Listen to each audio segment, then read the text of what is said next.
C'est un réel d'être chez vous, mesdames et messieurs, pour parler sport. En tout cas, bienvenue sur le plateau de Sport 45. Mesdames et messieurs, bonsoir. Eh bien, sortie ratée pour le représentant congolais en Ligue des champions africains. J'ai donc cité l'AS Léopard de Dolisie.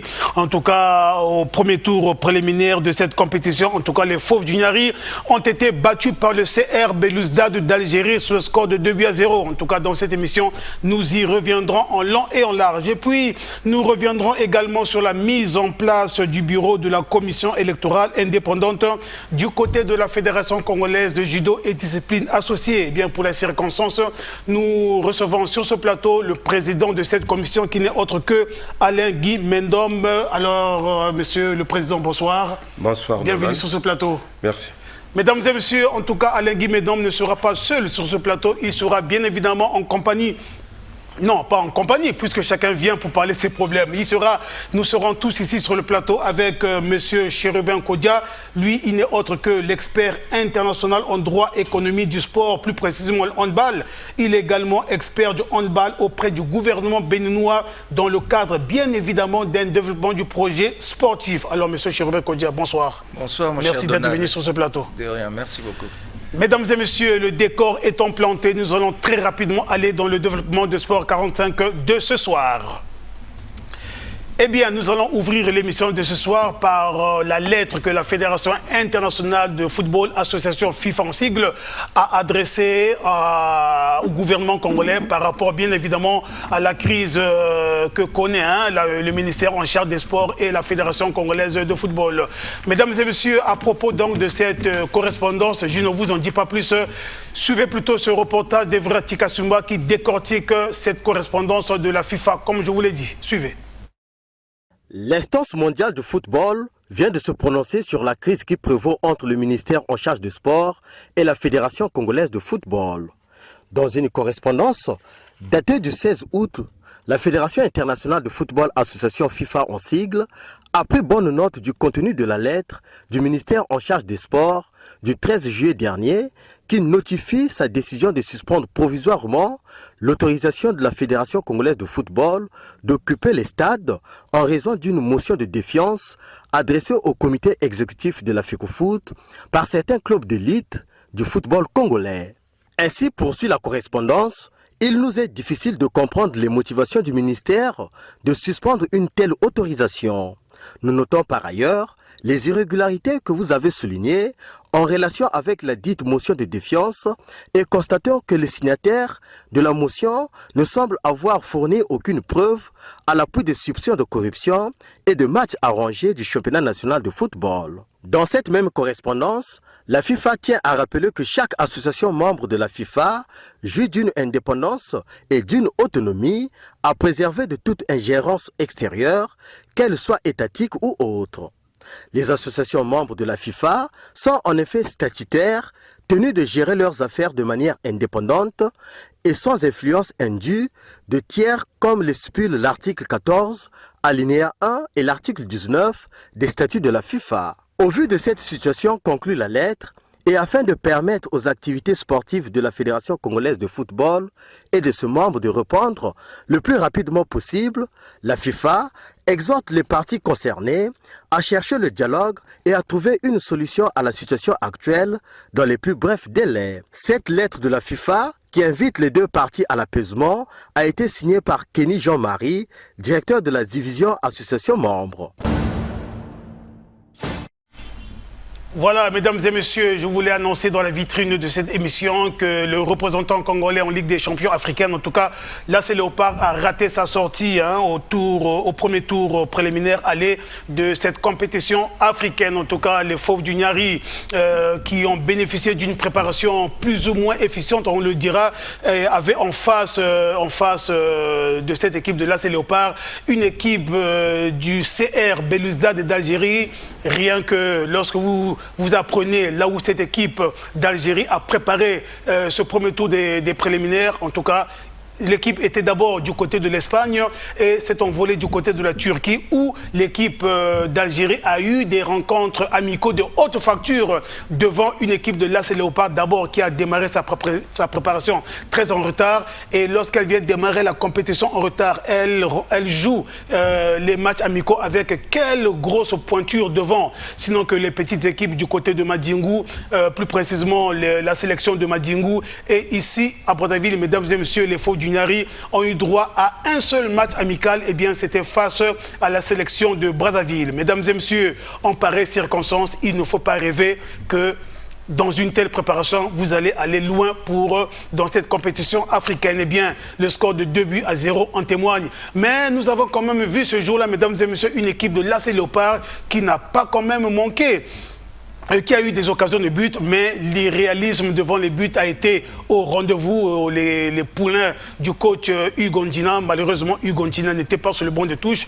Vous savez que cette fois-ci, la CAF est très sévère, très stricte à propos des licences. Un coach qui n'a pas la licence à CAF, en tout cas, sa place n'est pas sur le banc de touche, mais plutôt dans les gradins. Et donc, les Fauves du Niari ont joué, comme qui dirait, de façon... Ils étaient orphelins. Leur coach n'était pas sur le banc de touche. Mais là n'est pas la raison, puisque le tout a été donné, toutes les consignes ont été données avant même le coup d'envoi de cette rencontre. Donc 2-0 en faveur des Algériens du CR ou Belouizdad.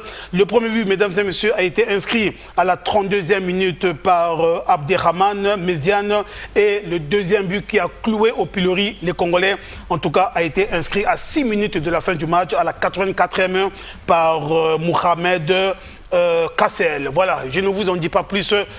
Suivez plutôt ceci dans ce morceau choisi. Galvaniser ces troupes s'ils veulent bien Léopard. Si Léopard veulent bien faire un très bon résultat cet après-midi, car le match retour ce ne sera pas du tout facile du côté de Stade 15 août 1955 du côté de Alger, avec un public bouillant. Donc Léopard devrait faire le résultat cet après-midi ici. La partie qui va reprendre. Longue balle de Mouad Aded. Sorti là-bas la part du portier Drissa Kouyaté. Drissa qui va chercher Danga Chansi. Danga pour Mathéus. Toujours très mal servi sur Mathéus Botama qui réclame énormément.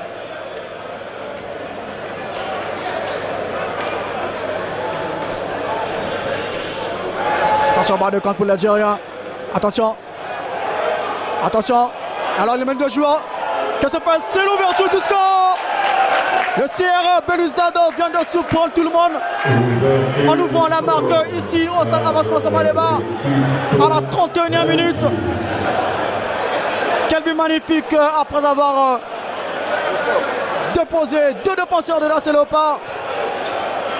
Le numéro 10 de cette formation, Talal Isaac Boussouf, vient de tromper la vigilance du portier Drissa Kouyaté en ouvrant la marque ici à Massamadeva.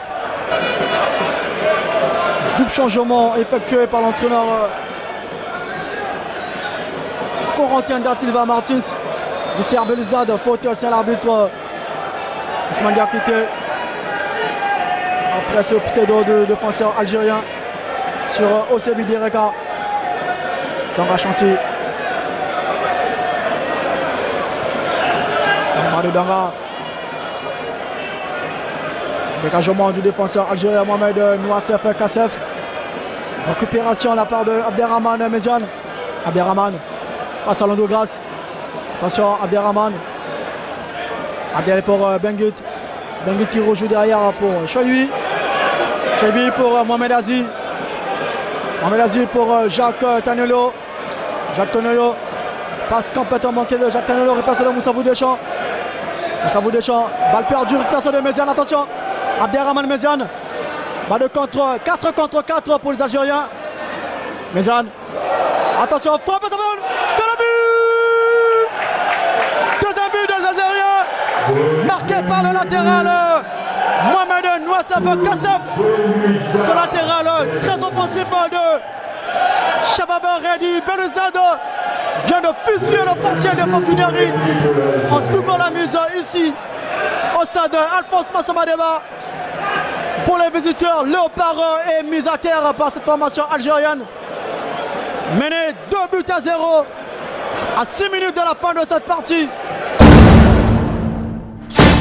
Voilà, 2 pour les Algériens du CR Belouizdad et 0 pour l'AC Léopard. Mesdames et messieurs, je vous invite à présent à suivre la réaction des 2 entraîneurs. Corentin Martis da Silva, entraîneur du club algérien, et Hugo Ndina, entraîneur de l'AC Léopard de Dolisie. Discipliné, même si on sait qu'on peut encore s'améliorer, mais voilà, on est tombé aussi sur une équipe qui a joué son jeu, qui a essayé de jouer ses chances aussi pour marquer, donc il a fallu être concentré jusqu'au bout. Donc on a gagné la première manche, maintenant il faut se préparer pour le match retour. Ce qui a fait la différence, c'est vrai que le CRB a quand même de l'expérience dans cette compétition et n'a pas paniqué, même quand on a été un petit peu acculé sur le jeu long. Donc l'équipe est restée toujours organisée et discipliné. On essaye toujours d'avoir des informations, de voir des vidéos, on avait quelques images, mais il y a eu quand même pas mal de changements dans leur équipe par rapport à la saison dernière, donc les joueurs qui sont arrivés, on avait moins d'informations sur eux, mais en tout cas on a préparé ce match-là avec le plus grand sérieux pour essayer d'aller plus loin dans cette compétition. En quelque sorte. Faudra le préparer avec le même sérieux que ce qu'on a fait avant ce match. Et même pendant le match, les joueurs ont été très, très sérieux, bien organisés. Donc il n'y a rien de gagné. Dans le football, tout peut se passer. Donc même si on va recevoir cette équipe des Léopards, il faudra créer encore plus de jeux et mieux défendre encore pour pouvoir passer ce tour-là. Mais le match a tourné dans le sens où nous n'avons pas pu remporter sur les 90 minutes de ce premier acte. Maintenant, il faut tirer les enseignements de ce match. Il y a eu beaucoup d'enseignements. On a manqué un peu de rythme. Cela aussi peut se poser par rapport au temps de notre préparation. On n'a pas eu assez de temps. Mais c'est un match de foot. Ouais. C'était le plus-value que nous avions voulu. C'était des nouveaux joueurs. Nous avons pensé que leur qualité était profitable pour nous. On a fait quelques entraînements. C'est vrai qu'on a eu beaucoup plus des oppositions internes, mais qui n'a peut-être pas donné le meilleur aujourd'hui sur le terrain, n'est-ce pas? Oui, on a fait des changements. C'était un nouveau défi avec un nouveau groupe. Mais vous regardez notre ligne d'attaque, par exemple. C'est des anciens qui ont joué, hein. C'était ceux qui étaient déjà là l'année dernière. En défense, oui, quelques deux changements. Et le gardien de but aussi qui est nouveau. Mais c'est les joueurs que nous avions retenus. On sait qu'ils étaient capables de donner le meilleur. Maintenant, la composition, on ne sait jamais tout au début si ça va mordre ou pas. Mais ce qu'il y a à retenir, on a eu quelques errements défensifs. On pouvait éviter, n'est-ce pas? Vous voyez le premier but. On n'est pas agressif. On peut empêcher l'adversaire de venir dans la surface de réparation. Ça, voilà, Hugo Ndina, entraîneur de l'AC Léopard. En tout cas, mesdames et messieurs, la manche retour est prévue pour le samedi 24 août 2024, là-bas du côté d'Alger, au stadium Nelson Mandela. En tout cas, l'AC Léopard devrait aller jouer gros. Et donc, c'est un véritable commando que les Faux du Niari effectuent le déplacement d'Alger. Mais comment est-ce que Hugo Ndina entend aborder cette manche retour qui s'annonce déjà cruciale? En tout cas, nous lui avions posé la question. Écoutez ce qu'il a dit. Bon, cette surprise viendra de notre organisation défensive et offensive d'abord. Il faut déjà qu'on arrive à bien contenir cette équipe-là sur les transitions. Et effectivement, on a beaucoup travaillé sur ça, le contrôle de la profondeur. On a essayé. Si vous regardez bien le début du match, ils sont restés dans leur style de jeu, le jeu direct. Et essayer de travailler dans le dos de notre défense parce qu'ils ont des attaquants explosifs, un peu plus... qui courent beaucoup. Hein. Donc déjà, on devait accepter de courir avec eux, d'être présent dans les duels, mais on n'a pas gagné le deuxième ballon. Déjà là, donc ça manquait un peu l'agressivité de notre côté. Donc toutes ces choses-là doivent être réglées à l'entraînement. et travailler aussi notre bloc équipe. Mais non, lorsque nous aurons le ballon, on peut faire autant. On a des opportunités. Vous regardez bien les 15 dernières minutes, on a des possibilités de venir marquer déjà ici à domicile. Donc c'est ouvert. C'est ouvert. C'est juste bien se comporter déjà défensivement, ne pas encaisser. Parce qu'encaisser un 3e but, ça sera déjà fini pour leur DOP. Donc bien défendre et profiter des opportunités qui vont se présenter à nous pour être efficace et réaliste. Bon, on est au foot. On est au foot, je vous l'ai dit. Ils ont marqué 2 buts ici. Ce n'est pas impossible qu'on arrive à réaliser autant au match retour. Donc, comme je l'ai dit, il faut se préparer, bien se préparer, tactiquement et aussi athlétiquement. Il faut qu'on ait des ressources pour répondre à cette activité d'en face parce qu'ils ont beaucoup travaillé sur les transitions rapides. Et ça, c'est leur jeu, ce que nous avons pu retenir. Allez. Quant aux représentants congolais en Coupe de la Confédération, mesdames et messieurs, l'AS Auto, qui s'est déplacé du côté de la Guinée équatoriale, en tout cas, n'a pas pu jouer son match face au FC 15 de Agosto. En tout cas, le match ne s'est pas joué puisque l'aire de jeu a été occupée par le dispositif d'un spectacle. En tout cas, Auto n'a rien compris de ce qui se passait. L'équipe adverse aussi ne s'est pas présentée ce jour-là. Eh bien, Auto, aussitôt, a regagné Brazzaville et la Confédération africaine de football a donc pris la décision que ce match va se rejouer ici à Brazzaville. Donc cette double confrontation se jouera ici à Brazzaville. La manche aller est donc prévue pour le dimanche 25 août à Massamba Débat et la manche retour toujours à Massamba Débat, cette fois-ci le mercredi, toujours du côté du stade Alphonse Massamba Débat. Nous parlons à présent judo pour dire, mesdames et messieurs, en tout cas je vous l'ai dit dans la vitrine de cette émission, que ça y est, la commission électorale indépendante de la Fédération congolaise de judo a été mise en place. Son président, nous le recevons sur ce plateau. Il s'agit de Alain Guimeno. Une fois de plus, bonsoir. Bonsoir Donald. Alors, avec notre invité, il s'agira donc de parler, comme vous l'avez compris, de l'Assemblée générale élective du côté de la Fédération congolaise de judo. Alors, monsieur le Président, l'Assemblée générale élective du côté de la Fédération congolaise de judo est fixée au 23 septembre prochain. Pourriez-vous nous édifier sur ce plateau, édifier l'opinion bien évidemment sur les critères d'éligibilité, les participants à l'Assemblée générale élective et surtout le chronogramme irrelatif? Bon, il faut d'abord signaler que l'Assemblée générale élective de la FECOJUDA aura lieu le 23 septembre 2024 à 9h au Palais des Sports de Kintélé. En ce qui concerne les critères d'éligibilité, eh bien, tout Congolais âgé de 25 ans au moins, jouissant de ses droits civiques et n'étant pas sous le coup d'une sanction pénale ou sportive, est en droit de présenter sa candidature aux différentes instances de la Fédération, quel que soit son genre, sa religion ou son appartenance politique.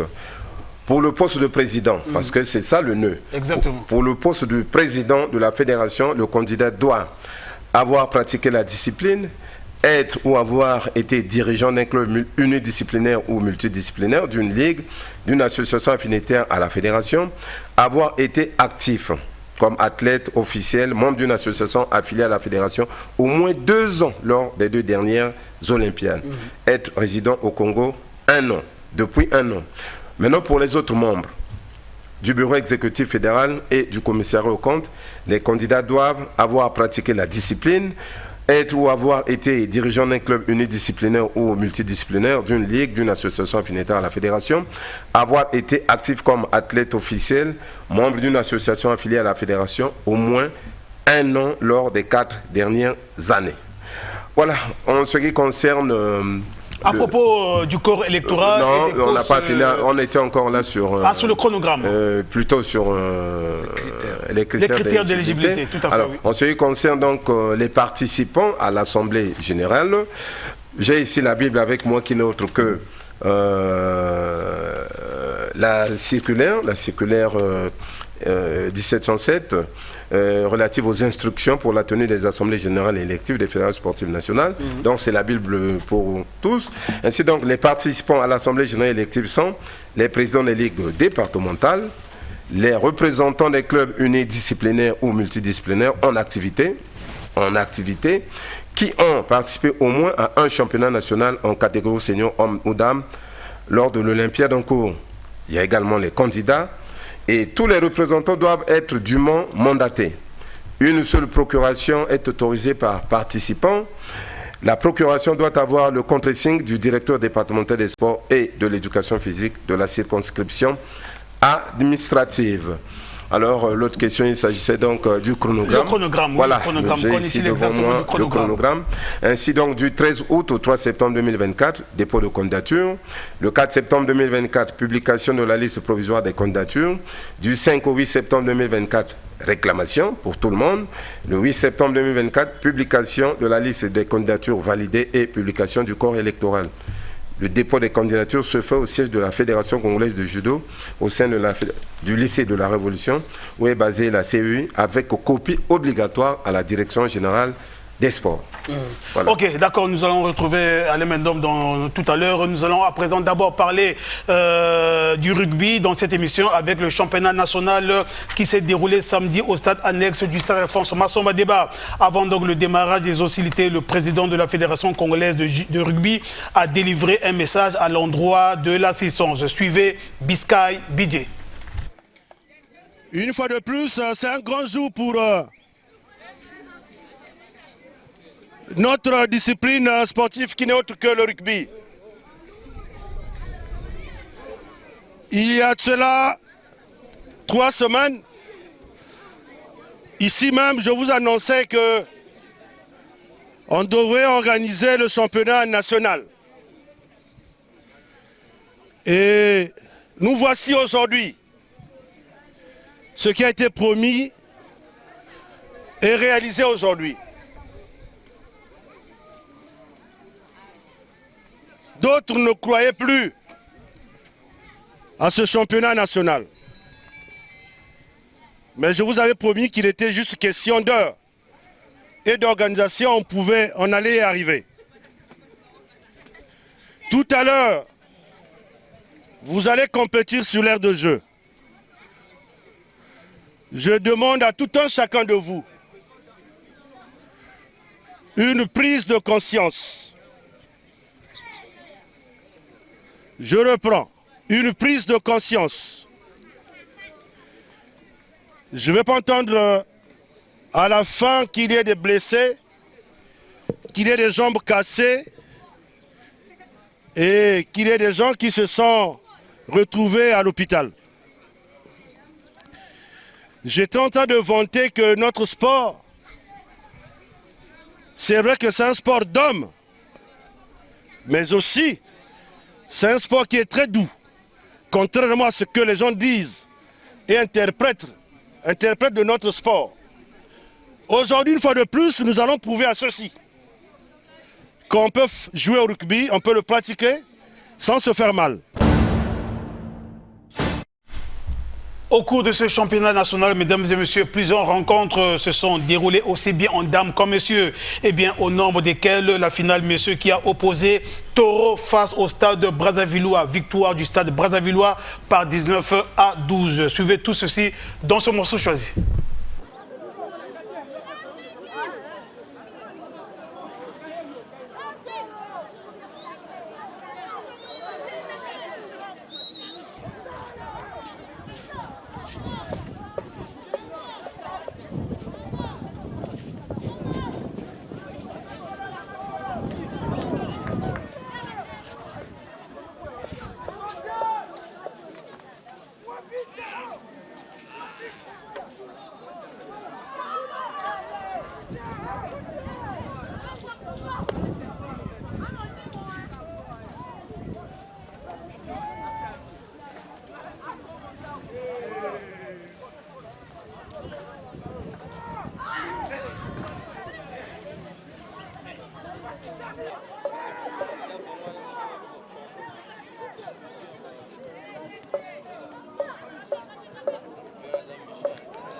Grain.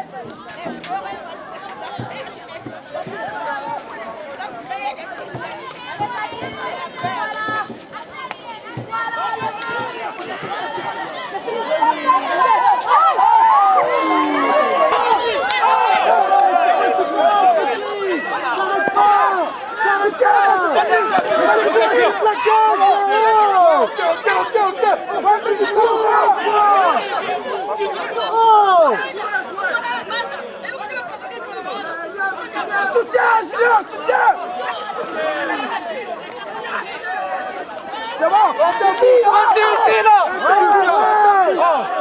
Avance, avance. Les gars, là il a bloqué les gars. C'est bon, Gazan.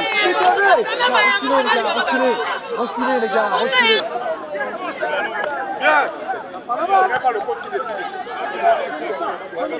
Non, c'est mon but. Messieurs, passe. C'est bon.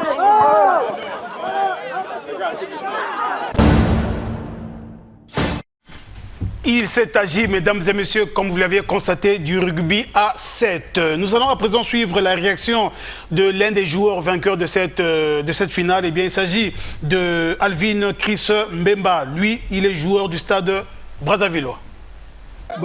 Tout d'abord, je remercie le bon Dieu, le Dieu qui m'a donné la force de pouvoir marquer ce but-là. Ouais, c'était le but de la gloire. Parce que c'était un tout dernier. Les minutes étaient à la fin. Je me suis donné à fond. J'avais tellement envie de gagner ce coupe-là. Parce que c'est le dernier trophée que je pourrais remporter avec mon équipe. Voilà pourquoi je l'ai remporté. Je suis maintenant champion du Congo. Et puis j'ai gagné des tournois à passer. Donc il me restait juste le champion du Congo. Et Dieu a fait grâce si je l'ai battu. Avec le taureau, nous jouons toujours comme ça. C'est un match de tension. Nous avons tous une tension tellement trop élevée. Dieu a fait grâce. Nous l'avons remporté. Nous l'avons remporté face au taureau. Mais ce n'est pas une petite équipe. C'est une très bonne équipe. C'est un très grand club. Et c'est un honneur pour moi de pouvoir battre les taureaux, surtout en championnat du Congo. Suivez à présent la cérémonie de remise de récompense. Porter cette médaille comme symbole. Et vous devez défendre cette médaille. Parce qu'aujourd'hui vous l'avez portée. Et demain, une autre équipe peut vous la raser. Du courage et merci. SB, le club champion, au nom de la fédération. Nous vous félicitons. SB!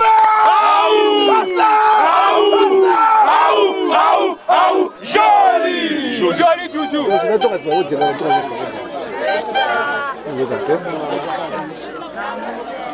Mais les champions de l'année, une fois de plus, les vives félicitations et continuez ainsi.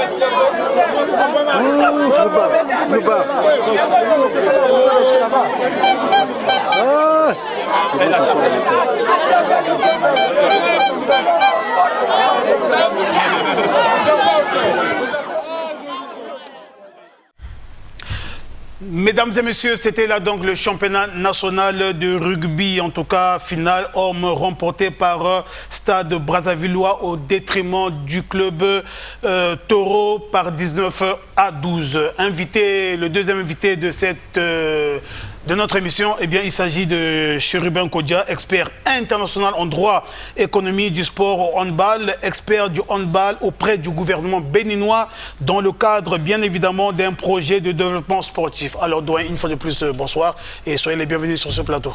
Bonsoir et merci beaucoup, Donald. Alors, Monsieur Chérubin Kodja, vous êtes ici à Brazzaville, vous êtes arrivé au moment où le championnat national se jouait encore. Vous avez certainement eu l'opportunité de suivre quelques matchs. Alors, que dire du niveau du handball congolais?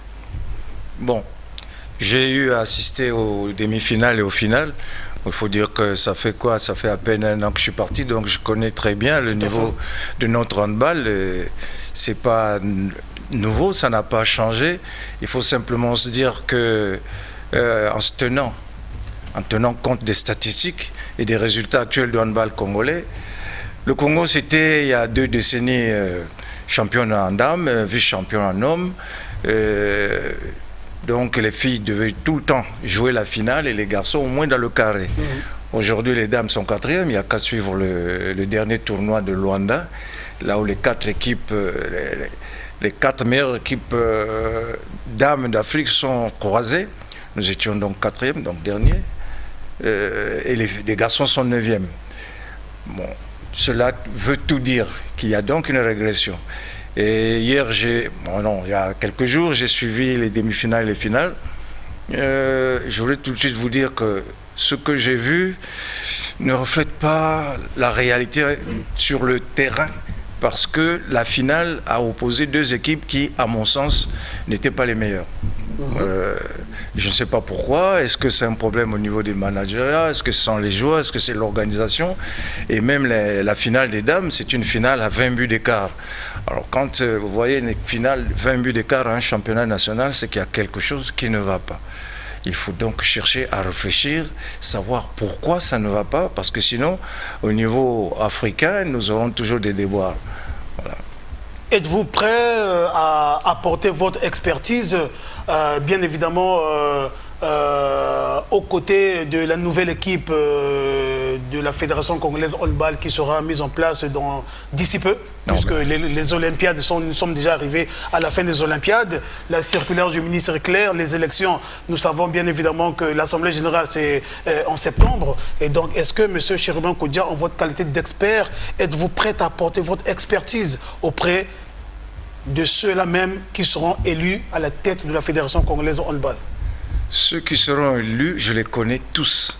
Il n'y a pas de nouveau, il n'y a pas Nous avons déjà 2 candidats qui sont prononcés. Nous connaissons tous les dirigeants de handball, donc ce sont toujours les mêmes. Que ce soit X, Y ou Z, ce sont toujours les mêmes.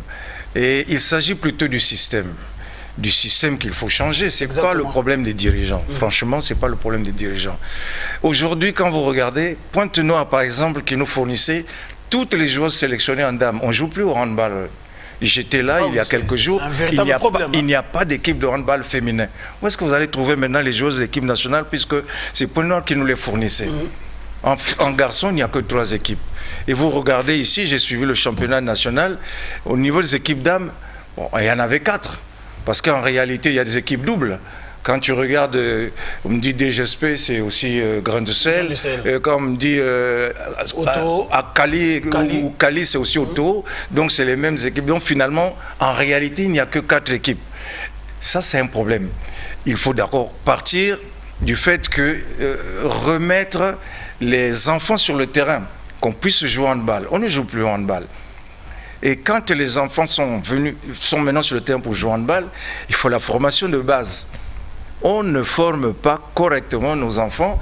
Et ceux qui se débrouillent, moi j'ai regardé les jeunes handballeurs qui aujourd'hui jouent dans l'équipe nationale junior par exemple, ont été formés par l'un de mes joueurs quelque part. Je parle par exemple de l'équipe de Académie, avec le jeune Tsumu. C'est un jeune volontaire qui est encore en train de faire ses armes. Mais ces joueurs, une fois partis, où sont les autres équipes cadettes ou U15 ou U12 ou 13, elles sont où? Elles n'existent pas. Donc, les grandes relève n'est plus assurée. Il n'y a pas de relève. Là, c'est un véritable problème. Il n'y a pas de surtout relève. Pour l'avenir. Et aujourd'hui, par exemple, pour monter notre équipe nationale, qu'est-ce que vous voulez que la fédération ensuite fasse, sinon aller chercher, aller naturaliser. Mais ça, c'est bien pour un début. pour essayer de dire aux autres, bon voilà jusqu'où nous pouvons arriver, est-ce que nous ne pouvons pas faire la même chose, allons jouer nous aussi au handball. Malheureusement derrière ça ne suit pas. Et ça ne suit pas, même au niveau des équipes des garçons, j'ai vu qu'il y avait beaucoup d'étrangers. J'ai vu, il y a beaucoup d'étrangers, que ce soit BMC, que ce soit JSO, quelque chose comme ça, beaucoup d'étrangers. Mais notre handball ne vaut pas cela, ne mérite pas ça. Quand nous avons gagné des trophées ici en dames ou en hommes, c'était avec les enfants qui ont été formés au niveau des écoles primaires, des écoles ou bien des universités. Mais enfin, c'était des enfants congolais qui étaient à Brazzaville, à Pointe-Noire, à Dolisie et en Caï. Donc, le problème du handball, c'est la formation. Vous pourrez mettre tous les dirigeants que vous voulez. Si en plus, ces dirigeants ne partent pas à la formation, à un moment, on peut très bien dire on laisse le sport d'élite de côté, on repart à la base. Bon, excusez-moi de donner un petit exemple. Là où je suis, ils ont mis en place toute une stratification depuis les U12 jusqu'au U23. Ils se sont arrêtés au U23. En ce moment, ils n'ont pas d'équipe nationale. Au Bénin, par exemple, il n'y a pas d'équipe nationale senior, hommes ou dames. Pourtant, ils ont 2 championnats professionnels. Un championnat professionnel niveau 1 et puis niveau 2. Pourquoi? Parce qu'ils estiment que c'est cette équipe de U23 qui va devenir dans 2 ans l'équipe nationale et puis qu'ils pourront lancer dans des compétitions. Ça veut dire quand ça ne va pas quelque part, on met un chiffon et puis on repart à la base. Voilà au moins ce qu'il faudrait faire et je pense qu'il faudrait que les dirigeants qui vont venir puissent se rendre compte qu'il n'y a plus rien à la base. Il faut repartir et puis voilà. En tout cas, il n'y a plus rien à la base, il faut repartir à la base parce que la base, c'est le creuser, la base prépare l'avenir. Mais que peut-on, M. Chérubin Kodia, que peut-on s'attendre à cette nouvelle équipe du bureau exécutif de la Fédération congolaise de handball qui sera mise en place dans les quelques jours? Si vous étiez, si on peut vous poser cette question, que peut-on s'attendre justement à cette équipe? Moi, j'ai un petit conseil à donner d'abord aux dirigeants. Ce sont les dirigeants qui mettent en place les équipes, comme vous dites. Exactement, oui. Il y a un avantage cette année, c'est que les élections se font sur liste, comme l'a dit mon ami, mon frère Alain. C'est sur liste. Cela veut dire quoi? Cela veut dire que celui qui se présente comme président a la possibilité donc de choisir toute son équipe. Exactement. Mais puisqu'il a la possibilité, il a donc la possibilité de prendre les compétences du pays. Alors je souhaite que celui qui sera là prenne les compétences du pays et que n'aille pas prendre ses parents. La première des choses. La deuxième des choses, c'est rassembler tout le monde. Ça ne date pas d'hier. Ça fait bientôt une douzaine d'années. Au handball, il y a 2 camps. Ceux qui gagnent, gagnent. Ceux qui ont perdu, ont perdu. Il faut rassembler tout le monde. La première de ça, c'est cela. Il y a des compétences dans ce qu'ils appellent tous les camps. Il faut casser les camps. Il faut casser les blocs. Que tout le monde puisse s'asseoir et que le président qui arrive puisse mettre en place des vraies compétences. Et moi, il y a 3 postes qui me paraissent fondamentaux. C'est le poste de 2e vice-président, qui est chargé du développement du sport, de la discipline. C'est le poste clé. Et celui-là, c'est un expert. C'est clair, un expert. Le 2e poste, c'est celui du directeur technique national. Et ensuite, le 3e, c'est celui du secrétaire général. La cheville ouvrière. Quand celui qui arrive aura choisi ces 3 personnes et qu'il les responsabilise, il sera peinard. Le reste, bon, lui, il ne fera que coordonner et tout cela. Et la deuxième des choses, il faudrait que l'équipe qui arrive soit en communion avec le ministère des Sports. C'est très important. Fondamental même. Fondamental. Parce que si vous ne travaillez pas avec le ministère des Sports ou vice-versa, ben, ce ne sera pas possible d'avancer. Parce qu'il y a beaucoup de choses que le ministère est obligé de faire, mais vous devez suivre. Vous devez suivre. Alors je ne peux pas comprendre qu'il y ait aujourd'hui des tiraillements entre les ministères et les fédérations. On me dit un tel a tort, un tel... Mais en fait, les plateformes sont définies. Et les règles sont claires. Il y a d'abord la loi, il y a le code du sport, il y a la charte de bonne conduite. Il suffit simplement d'appliquer. Bon. Et ensuite, au niveau du handball, vous savez que nous n'avons plus d'arbitre. internationaux, nous n'avons plus de membres de commission au niveau de la Confédération, nous n'avons plus de délégués. Là aussi, il faut renouer avec la Confédération africaine de handball pour que nous puissions avoir les cadres qu'il faut quand même à ce niveau-là. Hein, on en a eu, dans chaque commission, il y avait au moins un Congolais. Pourquoi aujourd'hui il n'y en a pas? Bon, je ne voulais pas ici étaler les véritables raisons parce que je n'en ai pas le droit, mais il faudrait, c'est simplement un conseil que je donne, il faudrait que ceux qui arrivent puissent travailler. Ceux qui arrivent ou ceux qui étaient là, j'en sais rien. Il y a toujours, aujourd'hui, on peut toujours aussi s'améliorer. Hein.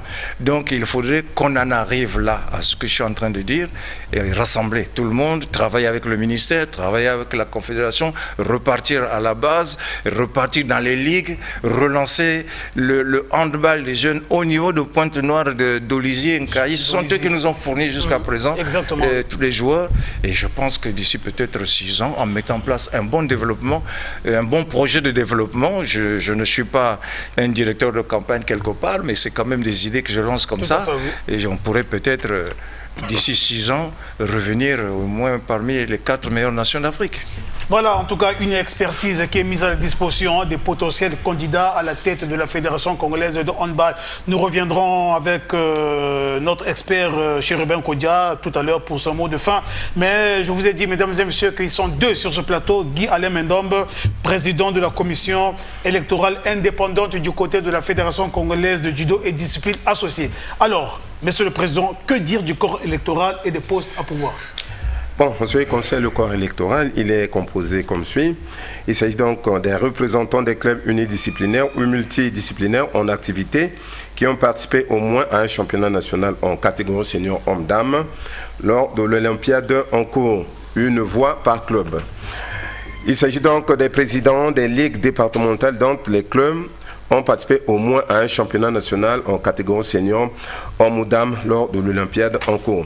Bon, en ce qui concerne les postes à pouvoir, l'expert Chérubin l'a dit tout à l'heure, eh bien, au niveau de la Fédération congolaise du judo, tous les postes sont à pouvoir. Donc, chaque candidat devra déposer son dossier à titre individuel au siège par rapport à son poste, au siège de la Fédération congolaise du judo où est basée la commission électorale indépendante, avec copie obligatoire à la direction départementale des sports.